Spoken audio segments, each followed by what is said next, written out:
सूचना प्रौद्योगिकी के इस युग में रोटी, कपड़ा, मकान, इन इंसानी ज़रूरतों में आज और एक चीज़ शामिल हो चुकी है, वह है इंटरनेट डेटा। शायद आज हम रोटी के बिना रह सकते हैं, पर डेटा के बिना नहीं। इंटरनेट इंटरकनेक्टेड नेटवर्क है।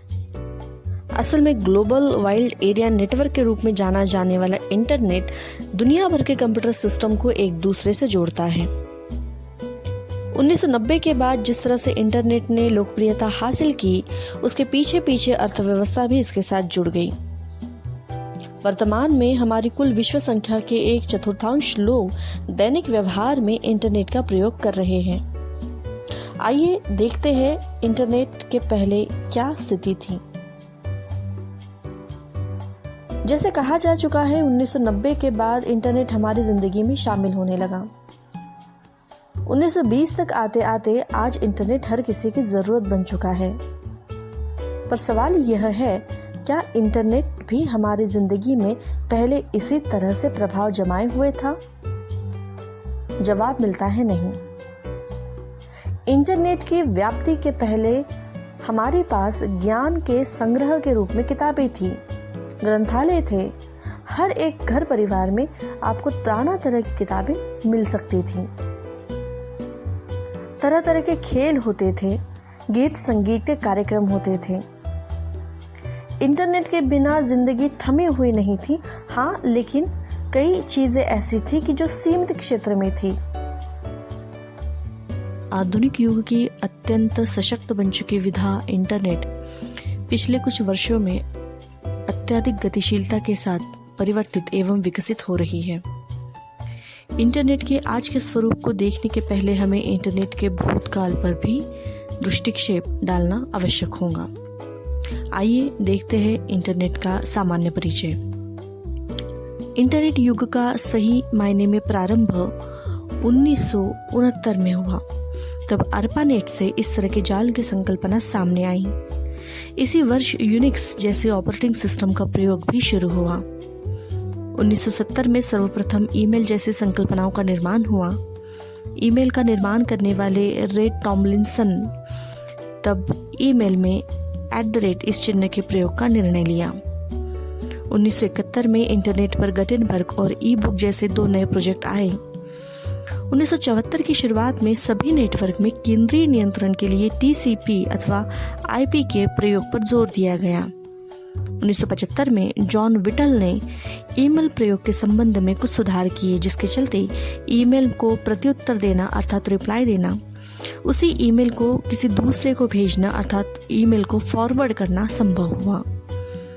1977 में डेनिस हायस और डेल हेदरिंगटन ने मॉडेम की खोज की।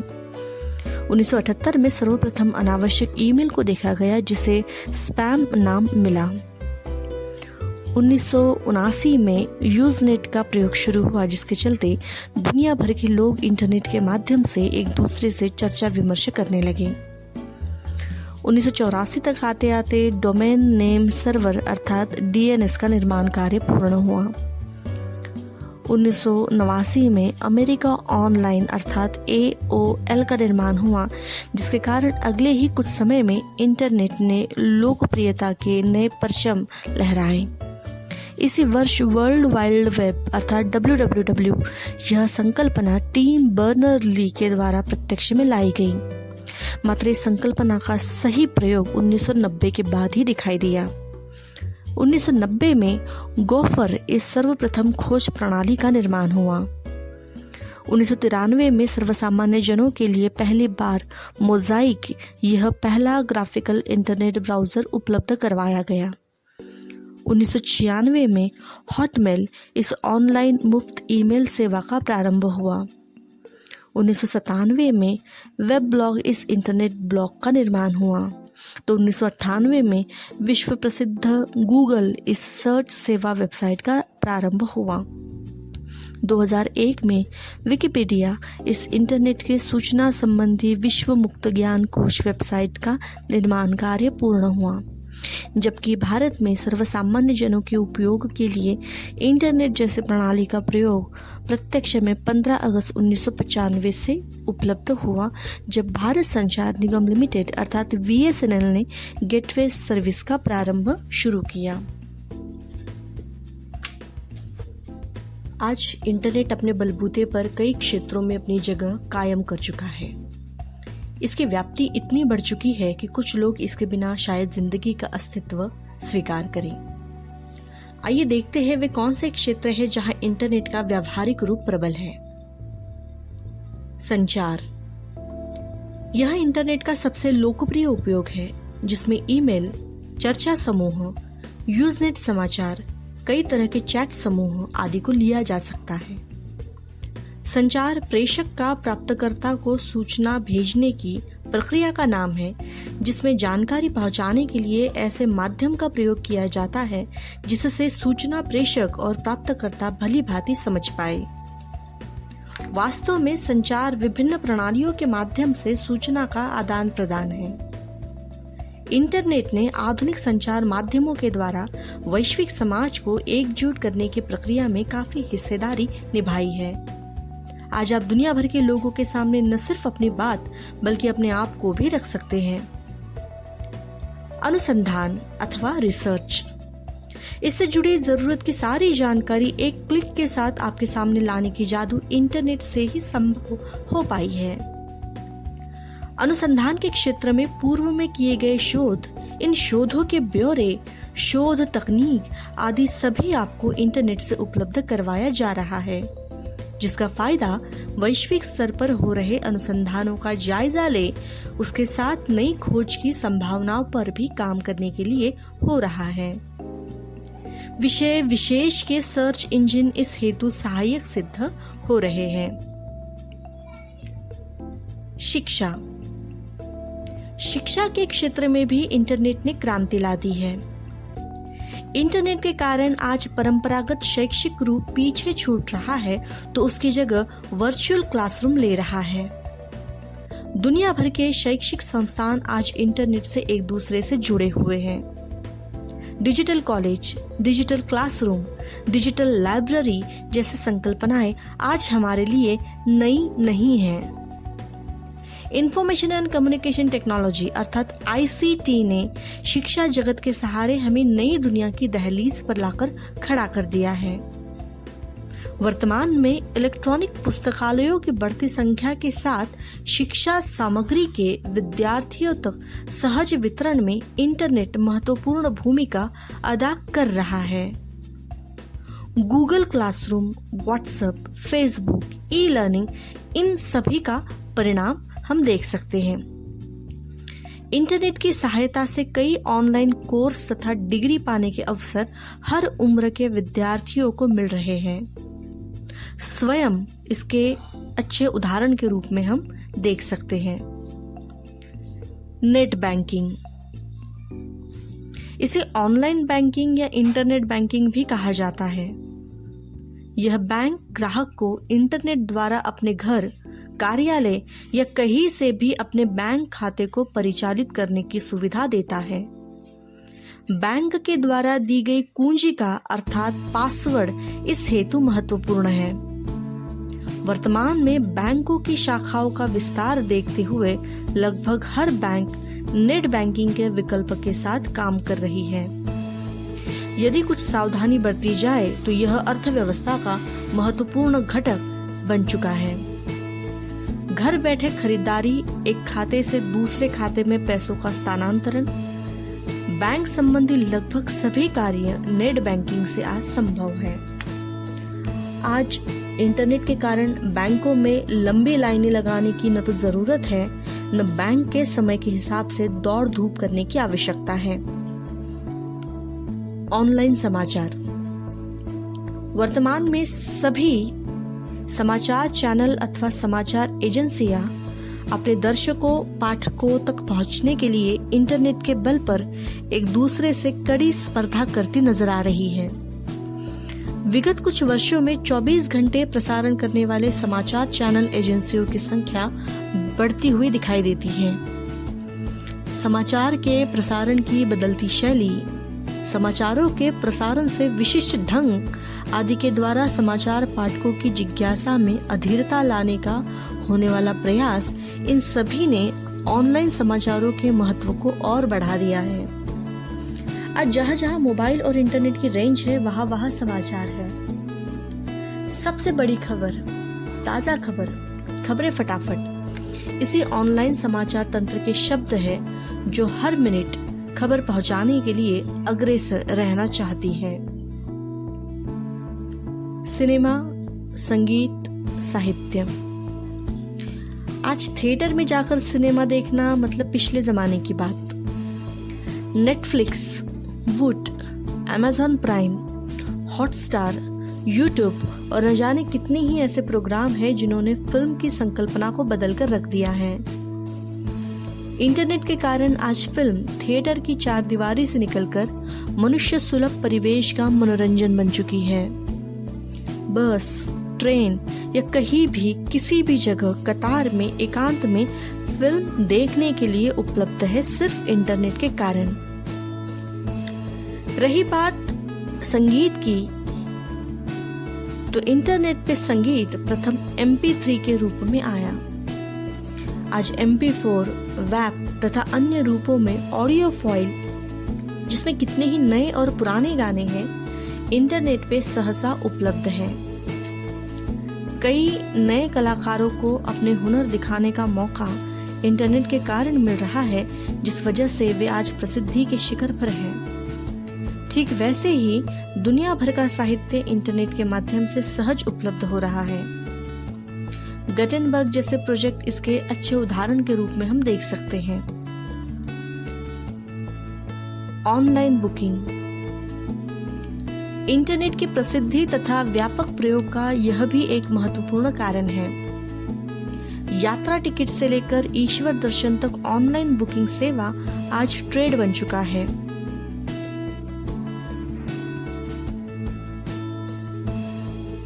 रेल, सिनेमा, बस, इतना ही नहीं, अस्पताल, गैस सिलेंडर से लेकर होटल या किसी संगोष्ठी या कार्यशालाओं के लिए इंटरनेट के माध्यम से बुकिंग की जाती है।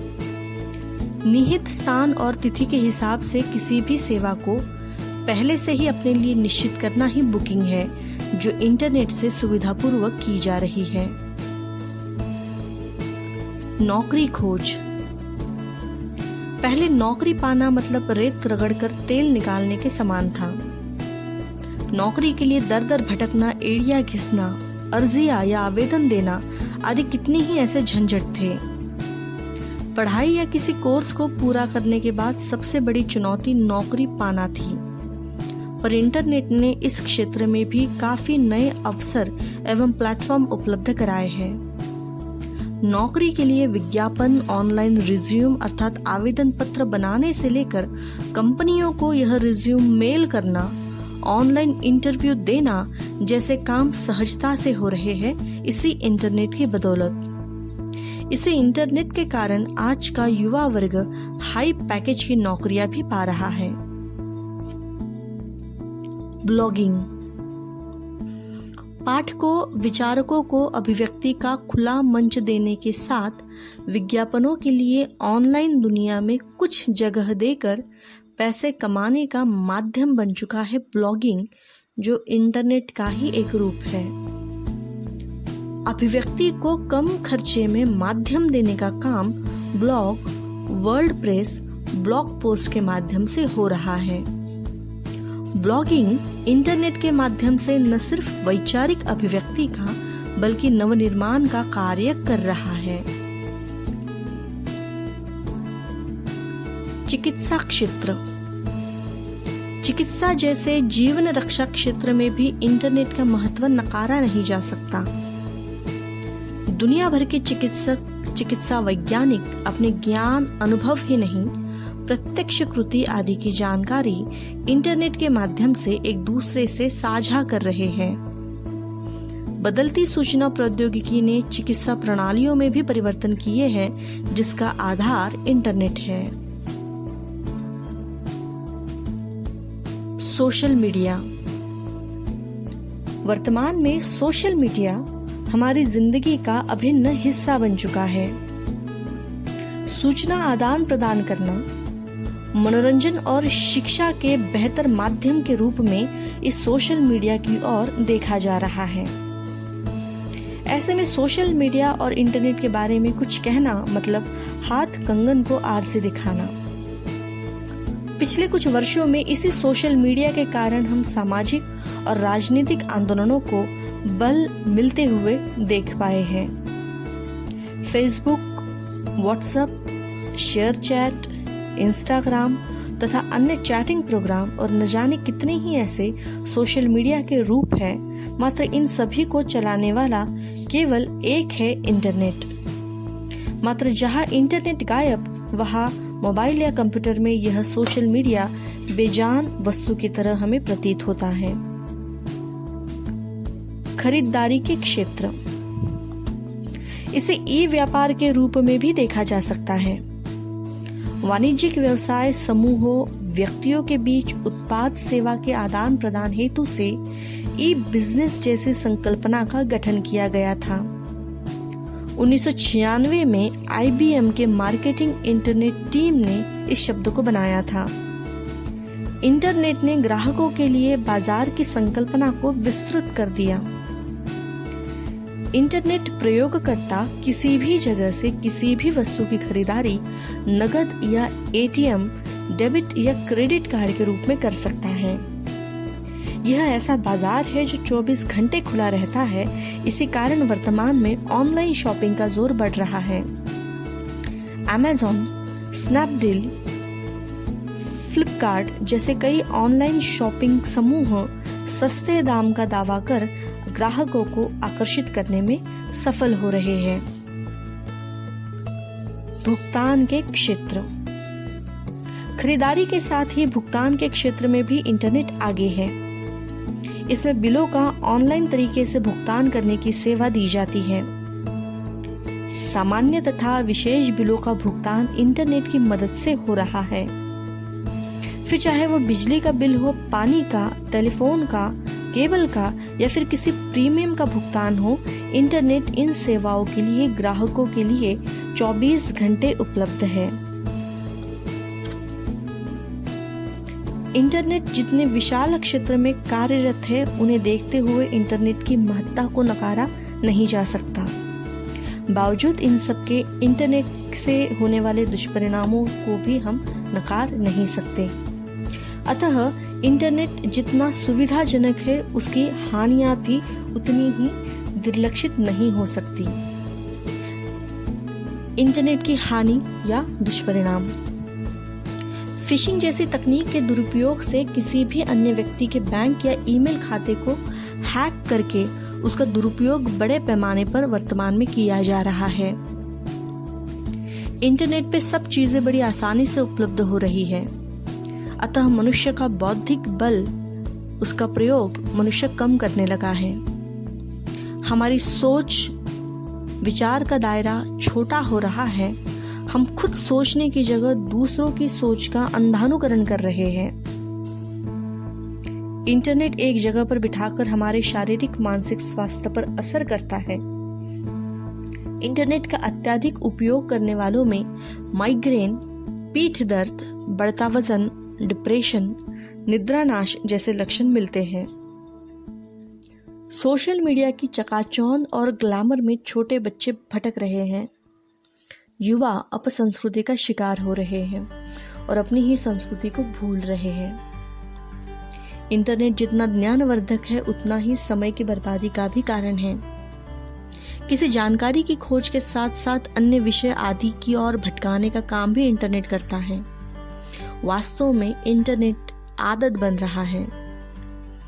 इंटरनेट की रफ्तार से भागते हुए आज के मनुष्य का जीवन भी असंतुलित हो रहा है। व्यक्तिगत जानकारी चुराकर उसके दुष्प्रयोग की अधिक संभावना को नकारा नहीं जा सकता। इंटरनेट की कुछ जानकारी का बच्चों के मानसिक एवं शारीरिक स्वास्थ्य पर नकारात्मक परिणाम अधिक पैमाने पर देखा जा सकता है। सबसे महत्वपूर्ण बात यह है कि इंटरनेट पैसे का अपव्यय करता है, क्योंकि जिस इंटरनेट की हम बात कर रहे हैं वह बिना दाम के नहीं मिलता, उसके लिए पैसे चुकाने पड़ते हैं।